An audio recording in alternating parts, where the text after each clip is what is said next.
संस्कृत दिवसम, यानी दिवसम का मतलब होता है दिवस। संस्कृत का दिन ये हमेशा श्रावण मास की जो पूर्णिमा पूर्णिमा आती है ना, जिस दिन की रक्षाबंधन होती है, ये हमेशा उसी दिन का ही पड़ता है। और जो ये संस्कृत जो है हमारी सभी भाषाओं की जननी है, कोई ऐसी वैसी भाषा नहीं है। जितनी भी भाषाएं जो निकली है वो संस्कृत से ही निकली है। और कोई बात नहीं, जितनी भी भाषाएं जो निकली है वो हमारी संस्कृत भाषा से ही निकली है। संस्कृत का जो इतिहास है 3500 साल पुराना है। इसमें दो तरह की संस्कृत आती है, वैदिक संस्कृति जिसमें वेद लिखे हुए हैं हमारे, जैसे ऋग्वेद है, यजुर्वेद है, अर्थवेद है और सामवेद है। एक हमारी आती है लौकिक संस्कृति जिसमें आपका अष्टाध्यायी, और मैंने को पता होगा पाणिनि ने जो लिखा है संस्कृत की सबसे बड़ी व्याकरण है, जिसकी रूल्स रेगुलेशन पढ़ के भी टीचर्स आपको पढ़ाती है, वो थोड़ी वैदिक संस्कृति से क्या है, थोड़ी सी चेंज है।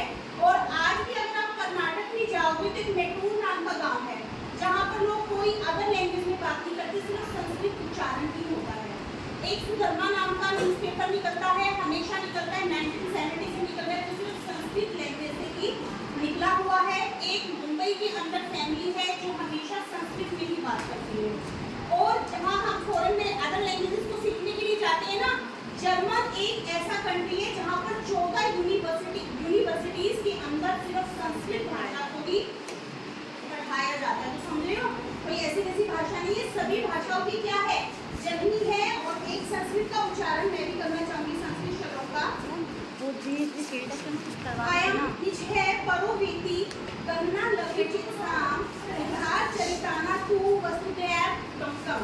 कहना चाह रहे हैं कि ये मेरा है, वह उसका है, यानी ये मेरा है वो उसका है। ये गन्ना छोटे दिल वाले करते हैं, उदार दिल वाले तो सारी पृथ्वी को ही, वसुधैव कुटुंबकम आया ना, उदार दिल वाले तो सारी पृथ्वी को ही अपना मानते। जैसे कह देते ना ये तेरा है ये मेरा है, नहीं, ये गन्ना सिर्फ छोटे हार्ट जिनके दिल छोटे हैं, तेरे मेरे में लगे होते हैं, जो बड़े दिल वाले होते हैं वो सारी